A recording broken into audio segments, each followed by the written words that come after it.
நம்ம ஐர மீன் குழம்பு வந்து எப்படி வந்து ரொம்ப டேஸ்டா செய்யலாம்னு சொல்லிட்டு பார்க்கலாம்.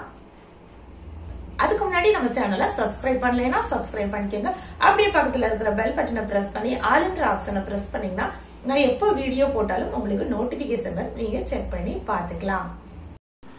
இதுக்கு வந்து பார்த்தீங்கன்னா மல்லி வந்து ஒரு 3 ஸ்பூன், மிளகு வந்து 2 ஸ்பூன், ஜீரகம் வந்து 1 ஸ்பூன், வத்தல் பார்த்தீங்கன்னா ஒரு 7 வந்து நம்ம வந்து வதக்கி வந்து அரைச்சி எடுத்து வச்சுக்கணும். இது வந்து டீஸ்பூன் தான், டீஸ்பூனில் அளவு எடுத்துக்கோங்க. இப்போ சொன்ன எல்லாத்தையுமே மிளகு, ஜீரகம், வத்தல் எல்லாத்தையுமே பார்த்திங்கன்னா நம்ம தண்ணி ஊற்றாம தான் வறுத்து மிக்சியில் போட்டு அரைச்சி எடுத்து வச்சுக்கணும். இப்போ வந்து ஒரு வானிலையில் நம்ம வந்து தாளிச்சிக்கலாம். தாளிச்சிட்டு சின்ன வெங்காயம் போட்டு நல்லா வதக்கணும். சின்ன வெங்காயம் தான் சேர்க்கணும், அப்போ தான் நல்லா டேஸ்ட்டாக இருக்கும். நீங்கள் பெரிய வெங்காயம் வேணாலும் சேர்த்துக்கோங்க. நல்லெண்ணெய் தான் ஊற்றணும், அப்போ தான் வந்து நமக்கு வந்து நான்வெஜ்க்கெலாம் நல்லாயிருக்கும். மீன் வந்து பார்த்திங்கன்னா ஐர மீன் வாங்கியிருக்கிறேன். இது வந்து பார்த்திங்கன்னா 1/2 kg வாங்கியிருக்கிறேன். இதுக்கு வந்து ஒரு தக்காளி மட்டும்தான் நம்ம சேர்க்கணும். புளி வந்து ஒரு நெல்லிக்காய் அளவு மட்டும் நம்ம சேர்த்துக்கலாம். இப்போது கருவேப்பிலை, வெங்காயம், அப்புறம் பார்த்திங்கன்னா நம்ம பெருங்காயம், கடுகு எல்லாம் போட்டு தாளிச்சிட்டோம். இப்போ சின்ன வெங்காயம் சேர்த்துக்கலாம். சின்ன வெங்காயம் பார்த்திங்கன்னா நல்லா பொடியாக கட் பண்ணி நம்ம சேர்த்துக்கணும். நல்லா வதக்கணும். நல்ல ஒரு கண்ணாடி பதத்துக்கு நல்லா வதக்கிடலாம்.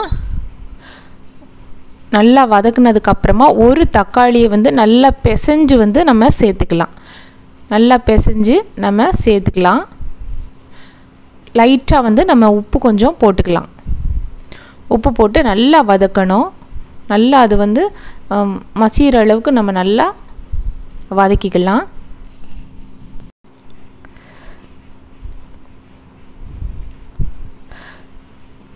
நல்லா வதக்குனதுக்கப்புறமா நம்ம வந்து இப்போது அரைச்சி வச்ச அந்த மல்லி, ஜீரகம், மிளகு அந்த பொடிகளை வந்து நம்ம சேர்த்துக்கலாம். புளி வந்து நம்ம கரைச்சி ஊற்றிக்கலாம்.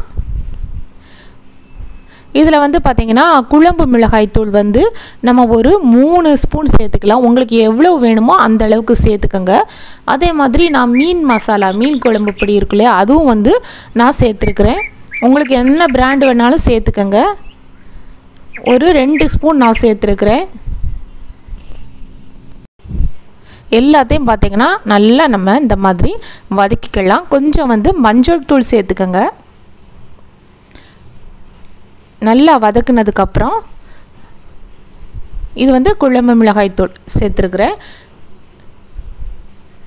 எல்லாம் சேர்த்து நம்ம நல்லா வதக்கிக்கலாம். உப்பு கொஞ்சம் சேர்த்துக்கலாம். சேர்த்து நம்ம லைட்டாக தண்ணி ஊற்றி நம்ம நல்லா வதக்கிக்கலாம். இப்போ வந்து நம்ம வெங்காயம் வந்து பார்த்திங்கன்னா ஒரு 15 சின்ன வெங்காயம், பூண்டு வந்து பல் பூண்டு இருக்கு இல்லையா, அதில் வந்து ஒரு 3-4 பூண்டு வந்து நம்ம வச்சு நல்லா மிக்சியில் அரைச்சி இதோடு சேர்த்துக்கணும். நான் வந்து தேங்காய் வந்து சேர்க்கலை. வெங்காயம் வந்து 15, பூண்டு வந்து ஒரு 3-4 பல் பூண்டு, ரசப்பூண்டுன்னு சொல்லுவாங்க இல்லையா, அந்த பூண்டு தான் நான் சேர்த்துருக்குறேன். நல்லா அந்த மாதிரி நம்ம கொதிக்க விடணும். நல்லா கொதிச்சிருச்சு. இப்போ வந்து நம்ம ஐர மீனை நம்ம சேர்த்துக்கலாம். ஒரு 10லேருந்து 15 நிமிஷம் மட்டும் சிம்மில் வச்சு மூடி போட்டு அப்புறமா நம்ம திறந்து பார்க்கலாம். 10 நிமிஷம் பாருங்கள் திறந்து. அதுக்கப்புறம் நமக்கு போதும் அப்படின்னா விட்டுருங்க, இல்லைன்னா இன்னொரு 5 நிமிஷம் வச்சுக்கலாம். இதை வந்து பார்த்திங்கன்னா ஒரு 2-3 மணி நேரம் கழித்து சாப்பிட்டோன்னா ரொம்ப டேஸ்ட்டாக இருக்கும். இப்போ நமக்கு சுவையான சூப்பரான ஐர மீன் குழம்பு வந்து ரெடி ஆயிடுச்சு. வீடியோ பிடிச்சிருந்தது அப்படின்னா லைக் பண்ணுங்க. ரொம்ப பிடிச்சிருந்தது அப்படின்னா உங்க ஃப்ரெண்ட்ஸ்களுக்கும் ஷேர் பண்ணுங்க. மறக்காம ராஜி உலகத்தை சப்ஸ்கிரைப் பண்ணுங்க.